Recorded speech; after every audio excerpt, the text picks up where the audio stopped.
기술 4강입니다. 자, 여기 보시면 그 외계 행성을 탐지하는 어떤 방법에 대한 이야기를 하고 있는데요. 자, 그래서 지금은 이제 여러 가지 이 관측 자료나 이런 것들이 상당히 많이 지금 개발이 되고 발전하다 보니까 자, 우리가 예전에는 지금 발견하지 못했던 새로운 외계 행성들을 계속 발견하고 있습니다. 자, 그 원리, 이걸 지금 설명한 단원인데요.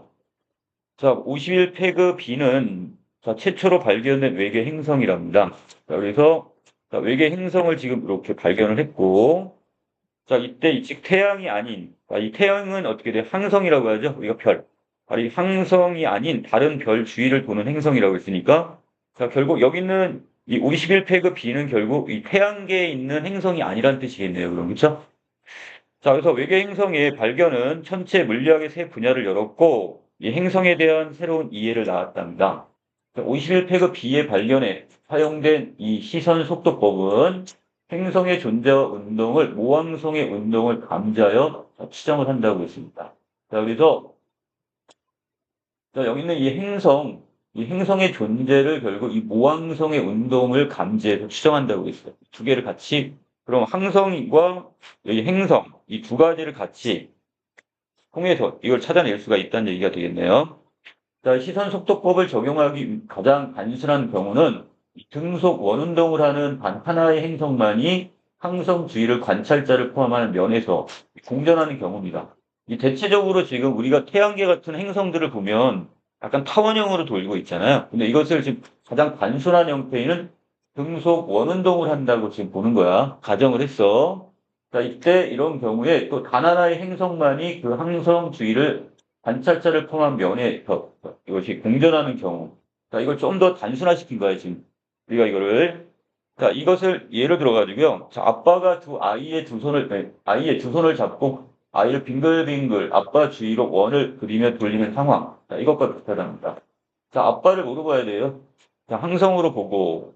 자, 그 주변을 지금 아이의 손을 붙잡고니까 이 항성과 행성 사이에는 뭐가 작용해요? 서로 끌어당기는 힘이 작용하겠죠? 자, 이걸 중력으로 보면 되겠고, 그리고 이 아이가 바로 항성 주변을 도는 행성으로 보시면 되겠습니다. 자, 이때 두 사람 각각의 질량 중심은 두 사람 전체의 질량 중심 주위에서 자, 어떤 반지름이 일정한 원을 그리며 같은 주기로 돌 겁니다. 이해되시나요? 자, 지금 여기는 아빠의 어떤 질량 중심이 따로 있고 그 주변을 도는 아이의 질량 중심이 있는데 이 두 개가 서로 합쳐지면 어떻게 되겠어? 질량 중심은 그 가운데 어느 점에 생기겠죠. 자, 그 주변을 같이 돈단 말이야. 자, 이때 아빠와 아이 각각의 질량 중심은 두 사람 전체의 질량 중심을 기준으로 서로 반대쪽에 위치하게 되고 아이의 질량 중심이 아빠의 질량 중심보다 두 사람 전체의 질량 중심으로부터 더 멀리 위치하게 된대요. 자, 그래서 자, 요거를 자, 이렇게 먼저 요거까지 보고 갈까요? 따라서 아이의 질량 중심은 큰 원을 그리며 두 사람 전체의 질량 중심 주위를 돌고 이 아빠의 질량 중심은 조그만 원을 그리면서 두 사람 전체 질량 중심 주위를 돌게 된답니다. 자, 요걸 이렇게 그림으로 좀 설명을 해볼까요? 자, 지금 여기 빨간색 원이 지금 하나의 행성이라고 본다면, 자, 이 행성이 이렇게 있어. 자, 일정한 행성이 있고요. 아니, 행성이 이렇게 있고, 그리고 그 주변을 이 초록색 형태로 해가지고 행성이 그 주변을 돈다고 할게요. 이렇게 있으면, 그러니까 여기서 행성에 비해서 이 항성의 질량이나 무게가 더 크기 때문에 어떻게 될까요? 이 두 개 서로 끌어당기는 힘이 작용을 하게 될 테고, 이 중에서 결국 어느 쪽으로 항성의 질량이나 이게 크기 때문에 자, 무게 중심은 어느 쪽으로 자, 여기 행성보다는 항성 가까운 쪽으로 형성. 여기 이게 엄청 크다면 질량이 엄청 차이가 난다면 항성의 어느 일정, 이 정중앙이 아닌 지금 행성 쪽 어딘가 요 점에 어디 하나 이렇게 일직선상이 하나 이렇게 형성이 될 겁니다. 그리고 여기 주변으로 해가지고 자, 이 항성도 돌게 되는 거고 또 한 가지 모두 행성도 이 주변을 돌게 됩니다. 자, 그래서 이때 여기 뒤에 거 항성 행성계의 이 질량 중심은 어디에 있다? 자, 항성과 그다음에 행성 어디쯤에 있는데 이것은 당연히 자, 이때 아까 I가 바깥쪽에 돌는 행성이라고 한다면, 자, 여기 행성 질량 중심으로부터 행성이 멀고, 거기에 비해서 항성은 가깝다. 이렇게 보시면 되겠죠. 네. 자, 그 다음에 밑으로 다시 설명을 드리면, 자, 이때 항성과 행성도, 자, 각각의 여기 각각 행성계의 질량 중심 주위를 같은 주기로 원운동을 하게 되는데, 자, 이때 보통 항성이 행성보다 훨씬 무겁기 때문에 행성계의 질량 중심은 이 행성의 질량 중심보다는 항성의 질량 중심에 훨씬 더 가까워 가지고요. 항성 내부에 있다. 바로 여기 점이 그래서 이 빨간 게 항성이면 이 안쪽에 이게 형성이 될 수밖에 없다는 뜻입니다. 그만큼 이쪽에 이 무게가 훨씬 더 질량이 크기 때문에 이제 무게 중심이 이 중간 어디쯤이 아니라 항성 어디쯤인가 걸린다는 뜻이에요, 지금. 자, 그리고요. 그러므로 이때 행성의 질량 중심은 행성의 질량 중심을 중심으로 큰 원을 그리는 반면에, 자, 그래서 행성은 전반적으로 이렇게 초록색의 큰 원을 그리는 반면에, 자, 거기에 비해서 항성의 어떤 질량 중심은 행성계의 질량 중심을 중심으로 아주 작은 원을 그리기 때문에 어느 정도, 자, 여기는 하늘색 정도의 원을 그려서 작게 그려지게 될 겁니다. 자, 밑으로 갈게요. 이때 항성과 행성은 회전하는 동안 늘 행성계 질량 중심에서 서로 반대편에 위치하게 된대요. 자, 무슨 얘기냐? 자, 여기 질량 중심이 있으면 항성과 행성계 질량 중심이 있으면 항성은 그쪽 반대쪽에 있고 행성은 이쪽에. 서로 늘 반대쪽에, 여기 중심으로 해서 서로 간에 반대쪽에 위치를 한단 말이야. 자, 그러므로 행성이 관찰자에게 다가오면 이때 항성은 자, 관찰자에서 멀어지게 되는 거지. 왜? 서로 반대 방향이 있기 때문에 항성이 관찰자에 가까이 오면 반대쪽에 항성이 있기 때문에 당연히 항성은 관찰자부터 멀어지게 되는 거고요. 반대로 자, 행성이 지금 어떻게 되면 관찰자에게 멀어진다면 반대쪽에 항성이 있기 때문에 항상 관찰자에게 더 다가오게 될 겁니다. 이해되시죠, 여기까지? 자, 그 다음에 이때 우리가 지금 이 시선 속도라는 것은 대상이 관찰자 쪽으로 다가오거나 멀어지는 속도를 우리가 시선 속도다 이렇게 이야기해요. 이때 대상이 관찰자에게 가까워질 때는 음의 값을 갖게 되고요. 자, 그 다음에 멀어질 때 이것을 양의 값으로 본답니다. 자, 그래서 이건 좀 머릿속에 좀 정리를 할 필요가 있네요. 대상이 관찰자에게 가까울 때는 음의 값, 멀어질 때 양의 값이다.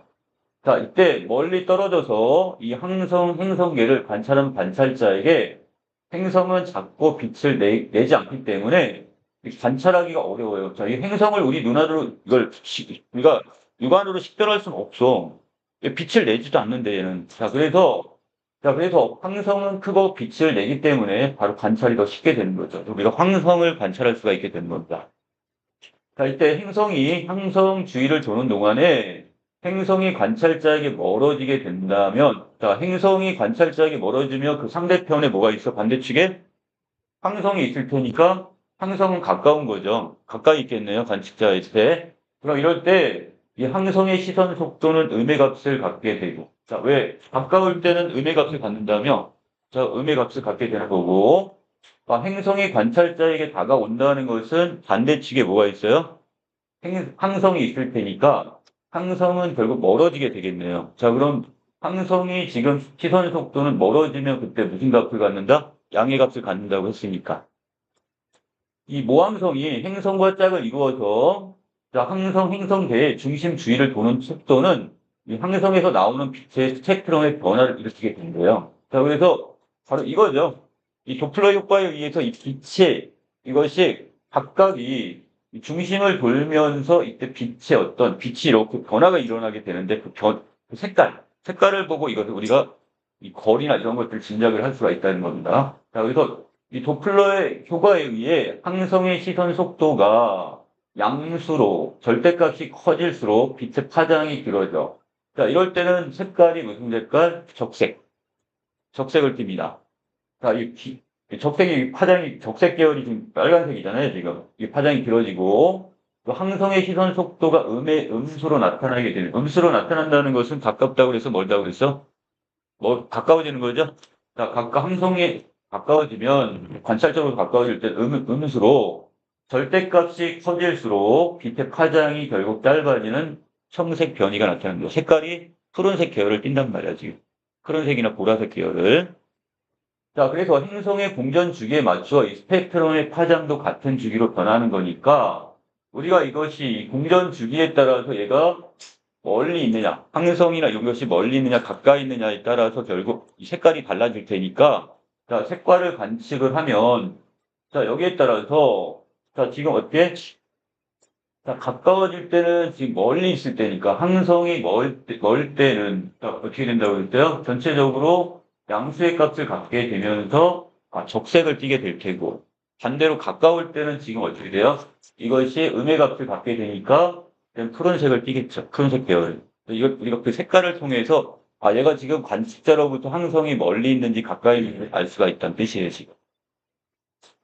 자, 밑에 갑니다. 통상적으로 항성의 시선 속도는 초속 10m 정도에 불과하기 때문에 자, 웬만한 분광기로는 바로 이 시선 속도가 너무 작으면 감지할 수가 없어요, 지금.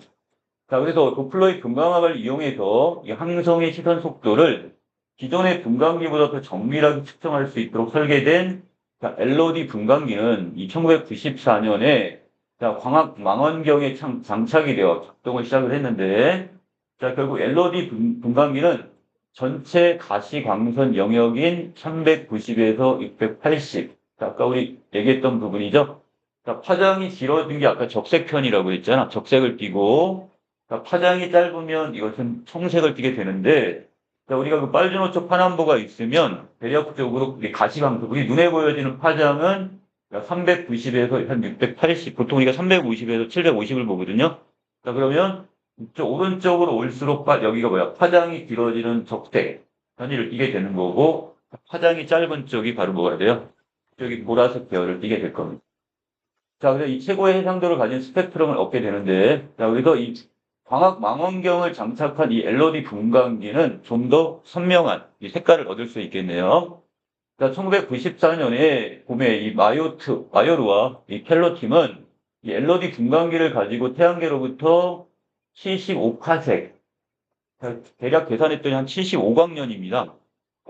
일광년, 빛이 이동하는 이거 일광년이라고 하잖아요. 그만큼 속도. 자, 1년 동안 하는 건데 지금 75광년 정도면 엄청나게 먼 거리에 있는 지금 행성. 외계에서 행성을 찾아 나섰는데 헬로는 지도교수인 이 마요르가 안식년을 보내는 동안인 95년 1월에 48광년 떨어져 있는 페가수스 자리에 있는 5등급 별인 51 페그를 관측하게 됩니다. 자, 별빛의 스펙트럼에서 청색 편의와 적색 편의가 나타남을 확인했고, 자, 여기에 따라 처음에는 대기가 이상이 있나? 색깔이 왜 변하지? 한 가지 색일 줄 알았는데 색깔이 변했잖아, 지금. 그러면 당연 뭐라는 거야? 이 항성으로부터 이것이 가깝고 멀고, 이게 지금 거리에 차이가 생긴다는 얘기잖아요. 자, 의심했지만, 자, 이내 변이의 규칙성을 근거로 해서 목성의 절반 정도의 질량을 갖는 행성이 0.05 천문 단위 거리에서 0.05가 어느 정도입니까? 자, 우리가 지금 천문 단위 같은 경우는 보통 우리 지구하고 태양과의 거리를 1천문으로 보거든요. 자, 이 천문 단위 보통 약 1억 5천 킬로를 받는데 1.5억 킬로네요, 지금. 자, 이 정도인데 거기에 지금 0. 얼마가 되는 거야? 0.05니까 엄청 가까운 거리네요, 지금. 그쵸? 그런데 그 거리를 어느 정도, 우리가 지금 지구가 지금 태양을 이렇게 한 바퀴 이렇게 공전을 전체적으로 도는데 얼마나 걸려요? 365일인데 여기서 얼마만큼? 4.2일밖에 안 걸려요, 지금. 주기가 엄청 짧은 거죠? 자, 그래서 이 51 페그 주위를 공전하고 있는 바로 이 하나의 별을 발견하게 됩니다. 행성이죠. 이때 그 행성의 대기는 1000도씨에 달하게 뜨거웠대요. 펠로는 지도교수에게 외계 행성을 발견했다고 보고했지만, 자, 이런 특성을 갖는 행성을 생각할 수 없었기 때문에, 자, 지도교수는 그것을 믿지 않았답니다, 처음에. 자, 누구야? 마요르는 이걸 처음에 안 믿었던 거야. 그러나 7월까지 켈로가 추가적으로 모은 측정 결과들이 이전 결론을 지지하자 마요르는 생각을 바꾸게 됩니다. 자, 그들의 논문은 이 목성과 유사한 질량이면서 이 목성과 달리 뜨거운 대기를 갖고 항성 가까이에서 공전한 거대 행성을 발견했다는 보고를 담고 있어서 그동안 천문학자들이 받아들이던 고전 행성들의 이 들어맞지가 않았기 때문에 논란이 일어났답니다. 자, 이게 무슨 얘기냐면 여기는 이 목성 같은 경우는 이 가스형 행성이에요. 그리고 질량도 엄청 크단 말이야, 지금. 그런데 이 큰 질량을 가지고서 이 항성으로부터 먼 거리에 보통 위치하는 게 이게 바로 고전적인 생성론이란 말이야.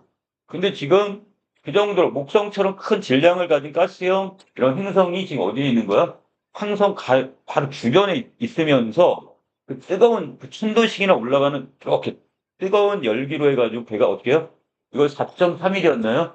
자, 4.3일 정도의 4.2일 주기로 해가지고 항성 주변을 돈다는 거는 생각도 못했던 거야. 보통 그 정도의 큰 행성이라면 당연하게 더 멀리 떨어져 가지고서 그래서 크게 더 넓게 더 이 볼 거라고 생각을 했던 건데 이게 이렇게 가까운 위치에서 항성 주변을 도는 행성이라는 것은 상상을 못했던 거죠. 그래서 맨 처음에 이걸 이상하게 생각을 했다가 근데 여러 가지 여기 있는 이 발견되는 여러 가지 펠로가 제시한 여러 측정 결과들이 이것을 결국 어떻게 그대로 보여주고 있단 말이야. 자, 그래서 이걸 내세웠고 당연히 기존에 있는 천문학자들은 여기에 대해서 어떻게 됐어요? 자, 논란을 가졌겠죠. 자, 논쟁을 했고 그렇지만 곧이어 이 방법으로 외계 행성들이 여러 발견이 되었고 그중에는 뜨거운 거대 행성들도 있었기 때문에 기존의 패러다임이 결국 수정되고 뭘로 바뀌었을까요? 바로 여기 있는 시선 속도법을 이용한 결국 51팩의 B의 발견을 이제 어떻게 이걸 인정을 할 수밖에 없게 되는 거고. 자, 이걸 통해서 어떻게 바로 항성 주변에 큰 거대한 질량을 가진 행성이 그것도 어떻게 돼요? 아주 순도 가까이나 되는 이런 뜨거운 어떤 행성이 그 주변을 빠른 시간에 도는 이런 행성이 있을 수 있구나. 이걸 발견할 수가 있게 되는 거죠. 자, 밑에 마지막. 자, 이런 와중에 2009년에 이 프랑스 주도의 어떤 프롯 계획이 외계 행성 프롯 7B를 통과법으로 발견하게 되고, 자, 이것도 또 하나의 외계 행성을 또 발견을 했네요. 2012년부터 갑자기 통과법으로 외계 행성이 발견된 일이 급정 늘어났답니다. 자, 이 방법은 시선 속도법과 달리 행성의 어떤 질량이 아니라, 자, 아까 시선 속도법은 행성의 어떤 질량, 자, 이걸 알아내는 거라면, 자, 여기에 비해서 크기를 알아내는 방법이 통과법이랍니다. 자, 이 통과법은 항성의 앞면을 통과할 때, 그 항성의 빛이 관찰자에 도달한 양이 줄어들어서, 이 항성의 밝기가 어두워지는 정도를 감지해서 행성의 존재와 반지름, 주기 등을 알아내는 겁니다. 자, 예를 들어서 여러분들이 사진을 찍으려고 앞에 이렇게 하고 포즈를 취하고 있는데 어떤 사람이 옆으로 싹 지나가요, 앞으로. 여러분들을 가려버렸으면, 누군가 옆에 지나간 게 보여지잖아요. 이걸 지금 찾아낸 거야. 그러니까 지금 항성이 있는데 그 항성 앞으로 행성이 이렇게 일정한 궤도로 돌아가면서 이걸 가리게 되는 그걸 관측을 통해서, 여기에 지금 어떤 행성이 존재하는구나. 그리고 이 항성의 어떤 크기와 거기에 따라 행성이 어느 정도 가리거나 이런 걸 여러 가지 걸 통해 반지름이나 그다음 이거 어떤 주기, 얼마를 주기로 해서 이게 돌고 있는지 이런 것도 지금 밝혀내는 게 바로 이 통과법이네요. 자, 이후에 두 가지 방법 외에도 미세 중력 렌즈 방법 등이 추가가 되었는데 더 많은 외계 행성이 발견되면서 자, 외계 행성 천문학에 큰 진보가 일어납니다. 자, 또한 태양의 구조와 행성 궤도 배열이 이 전형적인 것이 아니며 다른 행성계에서는 훨씬 다양한 구조와 행성 궤도 배열을 가질 수 있다는 것이 알려지게 됩니다. 자, 그래서 우리 그 태양계와는 다른 이런 것들이 생겨날 수가 있다는 거죠. 충분히 가능성. 하지만 지구와 유사한 조건을 갖춘 이런 행성은 찾기가 어렵다는 것도 알려지게 되었다. 자, 이만큼 이제 전체적으로 외계 행성 천문학이 어떤 진보를 가져오게 됩니다. 자, 여기까지 내용 정리할게요.